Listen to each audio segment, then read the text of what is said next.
Okay, what's going on, guys? Welcome back to another video. Today's video, we're here for the Apothecary Diaries, Season 2, Episode 7. I believe it's Episode 7. Yeah, close enough. Whatever. If it's not, it's not. It should be.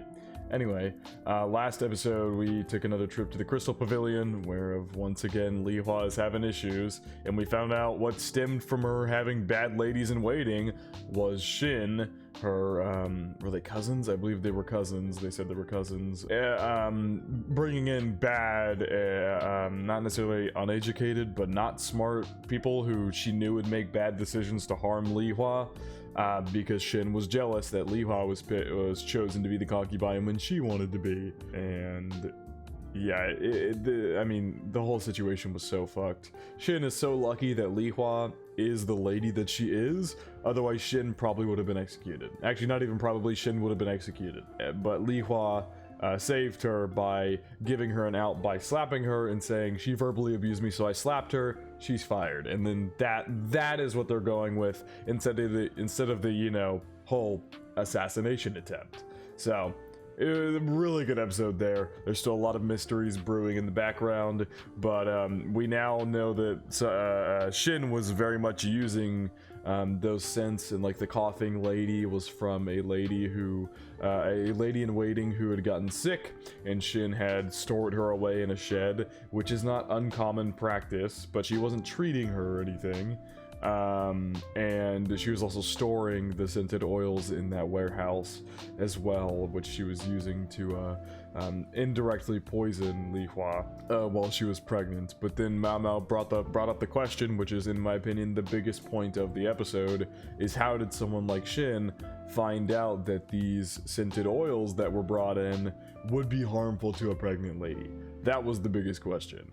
And so that's still going forward with the whole thing about the people within this caravan possibly being part of Suire's group, etc., etc. A lot of mysteries going on here, but we'll continue to see where they go from here.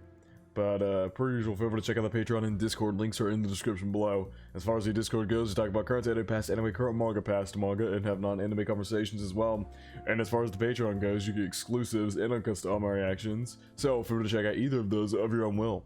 Now, without further ado, hop straight to the Apothecary Diaries, Season 2, Episode 7. What in the... Oh, hello, Jinshi. What is happening here?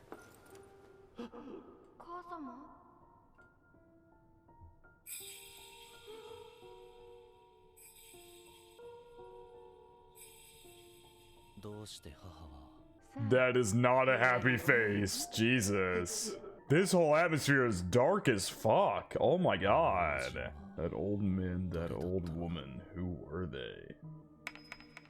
That's in the OP, I think.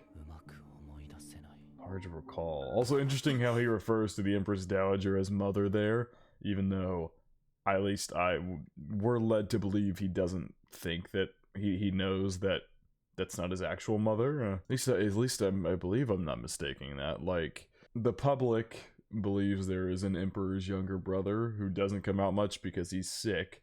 Then a bunch of higher-ups believe that Jinshi, or no, the public believes Jinshi is just someone who works for the emperor.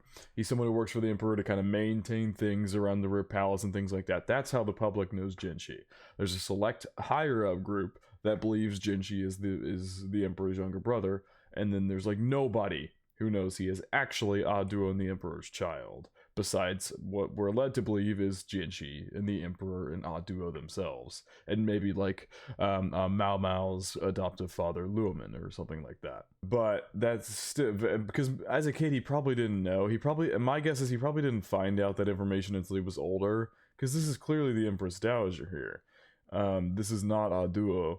And so you could assume this is the Empress Dowager, and he believed at the time that that was his mother. Interesting start to the episode. The way they drew shit there was dark.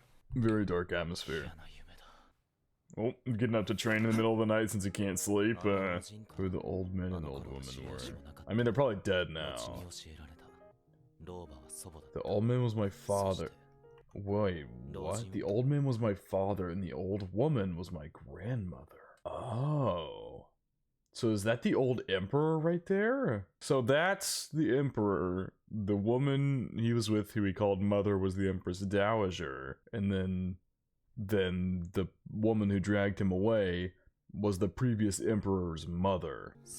God, familial shit in this show is so complex. They told me that the man I always thought was my father was actually my brother. But they were lying, obviously. It was actually my brother. Interesting. So, that is very interesting. So Jinshi actually previously was under the impression that his mother, that the current emperor was his father, and that but that wasn't Aduo there, I don't think. Her hair is not the purple tint that Aduo's hair was. But also the emperor is so terrified of his grandmother.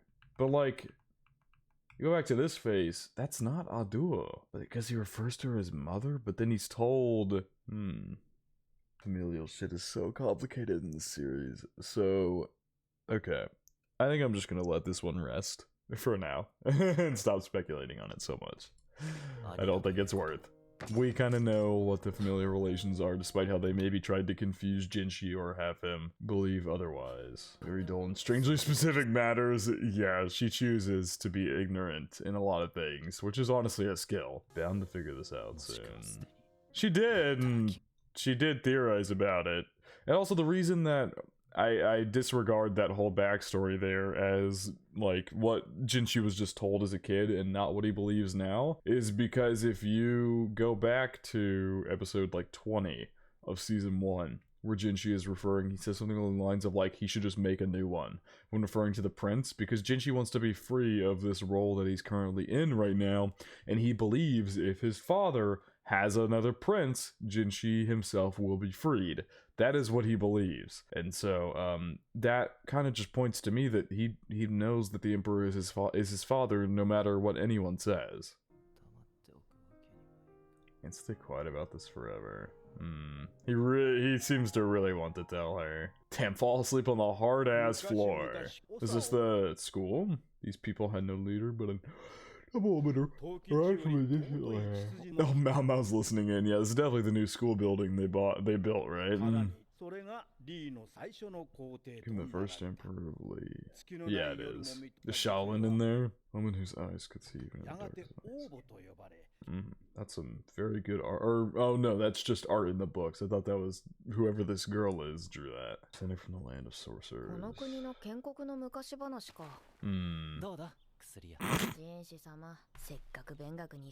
Yeah, they saw him, they'd freak out. This creature. Yeah, only 20 students, huh? Yeah, there's 2,000 women in the rear palace, or I guess is it 2,000 women or 2,000 people? I forget. But either way, even if it is like not exactly 2,000 women, it's like 9,000 or 1,980. There's like almost no men in the rear palace. Yay, Shaolin. Oh, she falling asleep. I don't say yay, Shaolin's in there, but she in there falling asleep. That should begin to change. Oh, that's awesome. I mean, we've had another time skip here. If this building is already built, that probably took a little while.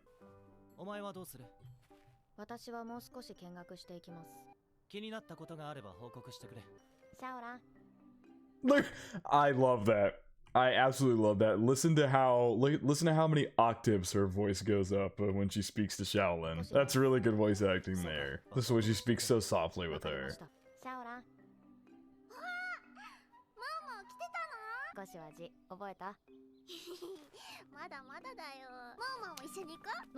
Oh god. I visit him sometimes to ask questions.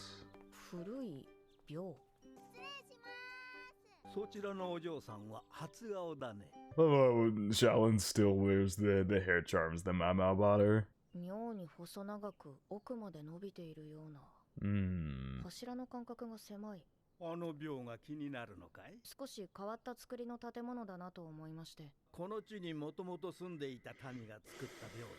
People who originally from that story earlier. Must pass through that shrine.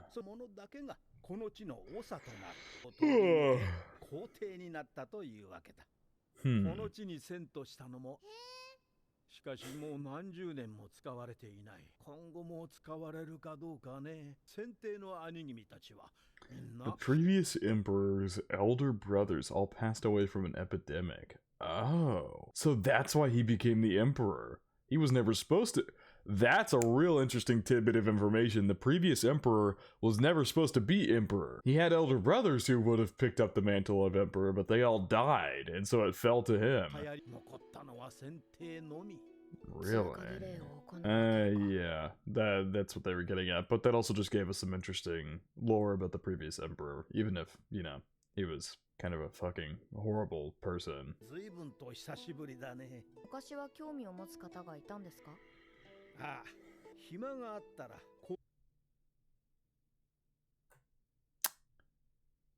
You don't hear of too many doctors in the rear palace outside of, like, you know, Mama's adoptive father, the quack doctor, and that's about it. I mean, I guess they have... No, but that's not in the rear palace, though. Because all the doctors are in work around the military area. Obviously in case of, like, injury or something like that with some of the soldiers. But that's in the outer palace. That's in the outer court. What do they call it?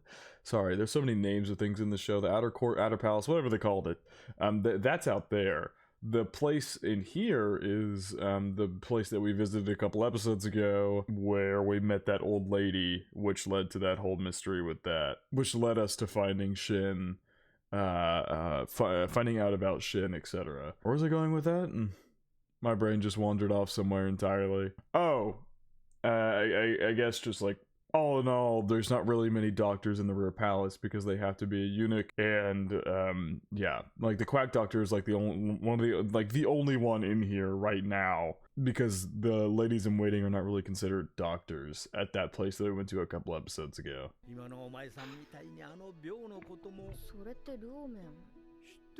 There you go. Yeah, you literally just out loud asked it.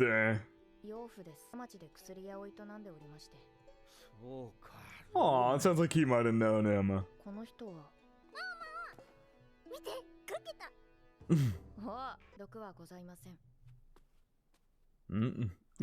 So all three of their heads turned to watch Mama leave.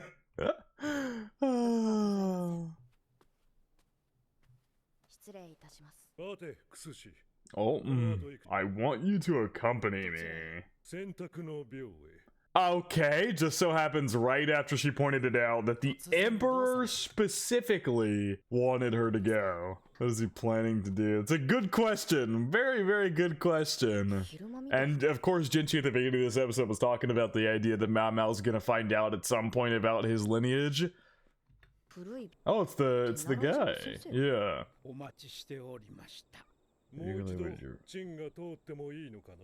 May I attempt this again?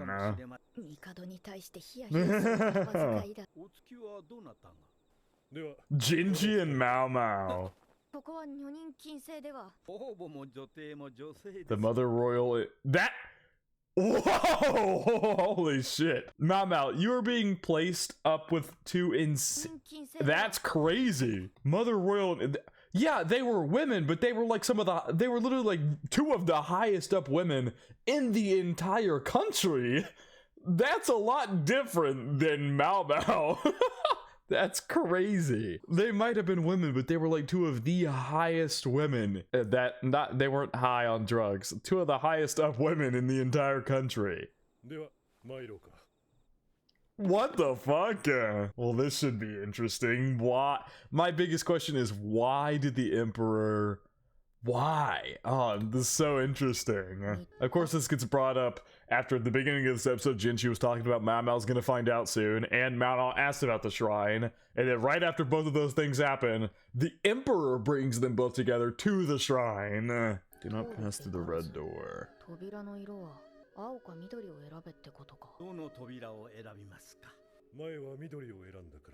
This is so interesting. This is good because we're going to get to see a lot more of the Emperor here. We have seen very little of him.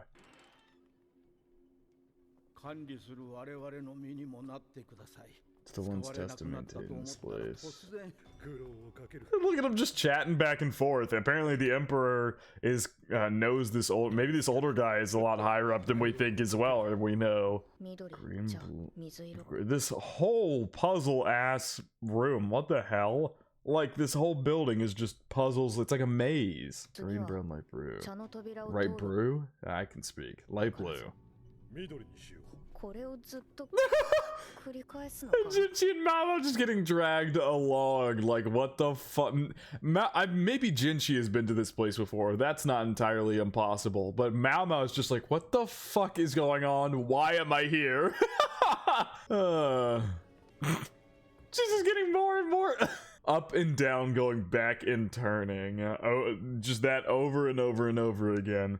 You know, I've always thought about it, like, in theory, if Mao Mao ever wanted to, if she ever actually, like, embraced her, being part of Lacan's family, and, like, embraced that and became, like, a concubine or something. I mean, he's really, really high up. Like, he's like, in the highest position of the military, or one of the highest, because of his smarts. And so she could easily, like, because when you think this is going to turn into a romance, you typically think Mao Mao commoner, Jinshi super high up. How is that going to work out? But now that we've got Mao Mao's backstory and her past, if she were to do that, if they fell in love, her and Jinshi could, in theory, get together. I don't know why I was thinking about that right now, just because the possibility being brought up of her truly finally finding out about Jinshi's lineage and things like that, even though she connected the dots in like episode 11, but her truly like finding out about that lineage started making me think about things like that. I've lost my sense of direction. Just like, why the hell am I here?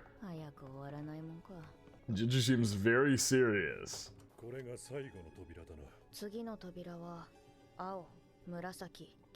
Blue, purple, and yellow. Ooh. That makes sense. Are you certain? A dead end. Child of royalty, yet not child of the mother royal.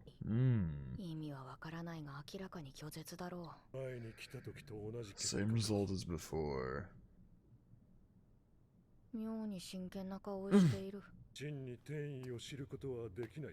Saving the will of the heavens.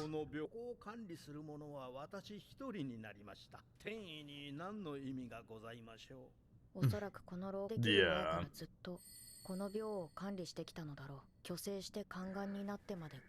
Or, you know, as we possibly began finding out more and more, not everybody actually becomes a eunuch whenever they come into the rear palace. Jinchi isn't. I don't believe Gaoshun is. So it's not the farthest thing ever to say that maybe this guy isn't either, but who knows, maybe he is. You never really know. It's still the biggest question, why the hell did they bring Mao Mao? She's off here doing this, maybe that's why he brought her, thinking she'd start thinking about it. The color of the doors chosen. Yeah, you drop that on her before leaving? Is that supposed to like motivate her to figure it out?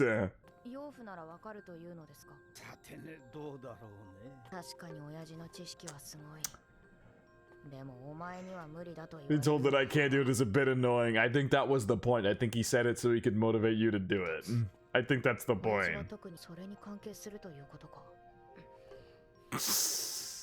She really didn't like that. Oh. What does that phrase mean? I love how they're just all silently sitting there watching her think about this. In the foundation stone.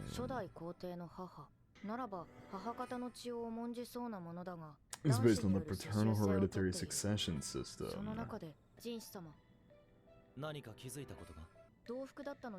All the previous siblings.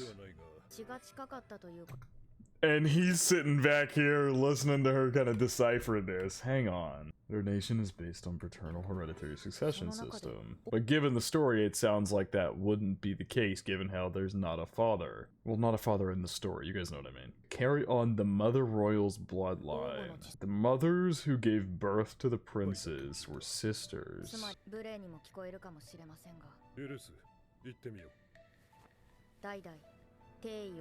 Or previous emperors have poor eyesight. 確かにあまり良くなかったと聞いたことがある。やっぱりあの病の中。娘さんはその Do you think you're worthy? Interesting. To opine on the doors to choose. 妃でも姫でもないだろう。ただの下女だもんね。Yeah! I had trouble convincing Lacan. Damn, so the Emperor knows straight up that she is Lacan's daughter. Sorry, will you jest? Dude, she said the exact same thing! Why does the Emperor seem like a fun dude? Why does he just seems like kind of a fun guy. I mean, the very few scenes we've seen of him, he's been like hanging around Gyokyo and his daughter, and he seems like he's being a good father. I don't know, he doesn't seem like a bad person. Maybe you should take her.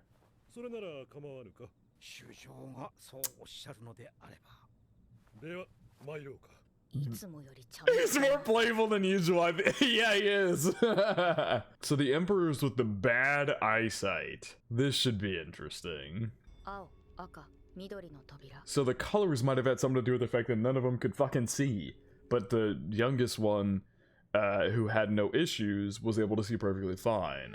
Could the... I guess maybe she's trying to link the eyesight to why they died of an epidemic? At least for now.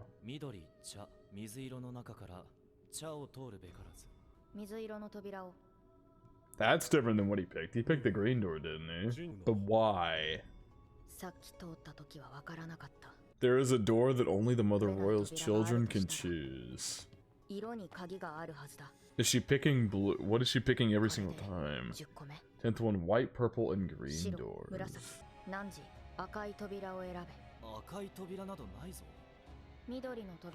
This music building up, this is nuts. You'll see when we get through. Whoa! You have chosen the correct path. The one chosen by the Mother Royal became the next king. Oh. They would revisit the shrine with a concubine who could choose the right. Oh. For those with the right blood. Someone else got the right answer. She's just standing in the door there.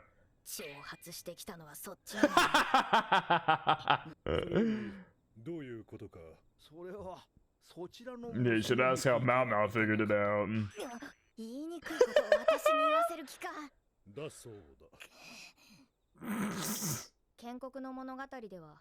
that can see in the darkest of nights.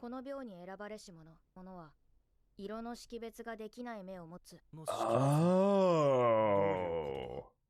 では、先ほど私が選んだ扉の基準についてご説明を。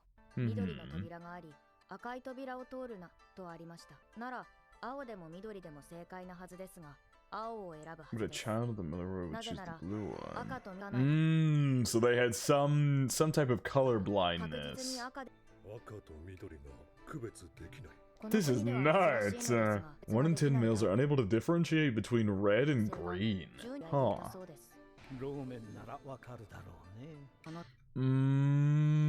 That's crazy. Oh my god, how on earth do you pick up on that? Oh my god, that's nuts. That was the hint the old man was trying to give him. 次の扉も同じです。茶を通るなの指示で、茶と緑の区別がつかない場合、消去法で水色を選ぶでしょう。赤を通るとありながら、赤い扉がありません。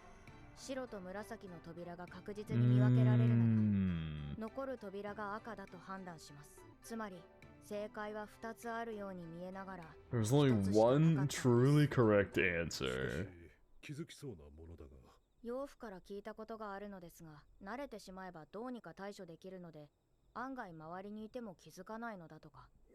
そして嫁が聞くとも聞きます。王母の目の言い伝えの元ではないでしょうか。Oh. Yeah. Only those who had those same 時には traits. 最後の部屋までたどり着ける確率は相当低いでしょう。 Yeah, considering how many fucking rooms there are in 私 there. には来たもの But this とある。彼女は色彩の判別が困難な特性を持ちながら従者と共にこの地へとやってきた。新たな地に定住するのは彼女はこの地の長と婚姻を結んだのです。伝承では王母は夫を持たなかったと聞く。そこが血が濃くなりすぎないようよそから来たものをめとるのは王母を祖としながら称しているのはこの地の長を立てたやり方に従ったからだと思います。 Oh. Okay. Oh my god, this is crazy. What the fuck?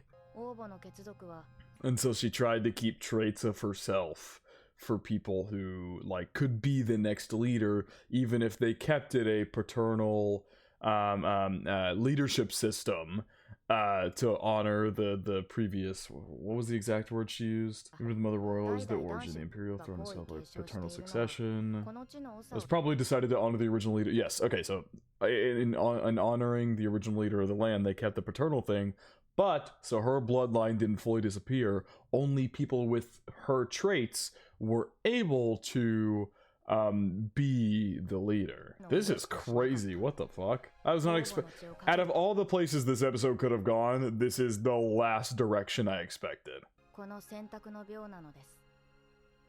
もし特性を持つ者がいなければ王母に近しい血筋の者を妃として迎える。 Oh, concubine from a related lineage. 共に病に入る。 Because she might have traits. She might have that trait of color blindness. そうやって少しずつ国の中心に入り込んでいく。 Deep enough to chase the original leader out of the story and make the Mother Royal the origin. やがて当時を知る者がいなくなれば、 Yeah. それはとても平和で気の長いの Very peaceful, very deliberate 鳥だっ takeover. たわけだ。さすがにそれは言えないけどね。王母の血は流れておらぬということか。法としてこの病の存在があるだけです。親にその傾向があっても子に伝わら Yeah, ないことも it's super possible that he still carries that blood, but he just doesn't have that trait. Because, you know, genes work in weird ways. Sometimes they skip a generation, you know, all that kind of shit. 血は濃くなりすぎても平和 Yeah, が起こりま you す。 can cause birth defects and things like that. Actually, that would make sense too. The bloodline got too thick, and so the siblings there all died to some same disease, or all were born with a birth defect or something like that. よもやこんな小娘が本当に小娘王母がこの地を治められたのは類まれな聡明さがあった Because she から possessed と a 言われて rare おります。 intellect. この際 If you're going to thin the bloodline, why don't you add this one to it? Is crazy. That is crazy. 何を言っているのだ。 Bag of bones! The more this goes on, the less she likes this old guy. But I don't want to anger lock on. 何より胸周りが15センチ。 Who would have guessed the Emperor's such a joker, man? 余計なお世話だ。 This has added a lot of character to the Emperor. I like this. I like this episode. 口が入ることを If it would be the introduction of new blood. 分かっておるよ。主情は分かっておられますでしょう。 That felt like a very deliberate statement. That felt like a very deliberate statement. I'm sure you are, Your Majesty. Wonder if that he could be referring to the Emperor and Aduo's baby that happens to be standing right there. 分かっている。 Oh, wow, yeah, there, yeah, please be careful as they both look to Jinchi. Basically meaning don't let people find out about you, because it's not what they would want with bloodline-wise. Or so, it's like he says, many who do not favorably view the introduction of new blood, Aduo being that new blood, and Jinchi being that child of that new blood. That some people wouldn't like. Damn, what a crazy episode. Nothing clicked in your dome there, Mao? 一体何者 Mao! Fuck. How many times have I screamed that in situations like this? Just the Emperor's favorite eunuch, that doesn't seem to add up. Go back to your theories about Aduo Mao, and you will have your answer. 誰だっていいか Well, who cares? I care! That's how things go, huh? Damn, that was a crazy episode. What the hell? That was a really good episode, but a crazy one nonetheless. Anyway, very, very good episode. I was not expecting to get that deep, and like, out of all the directions this story could have taken, that was not the direction I was expecting it. But of course, Mao she could very clearly piece together who Jinshi is, but she's just choosing not to because she thinks it's just like, too much of a bother. I don't want to. But damn, that whole episode was crazy. I don't think I have a whole ton to add in all honesty, so yeah, if there's anything I missed, feel free to let me know, but I think I overall got the message they were saying. I seriously was not expecting that, but it all makes sense how it all played out and Mao figured everything out. But yeah, I think it is going to wrap it up for my reaction to the Apothecary Diaries Season 2, Episode 7. Hope you guys did enjoy, and I hope you all have a good day.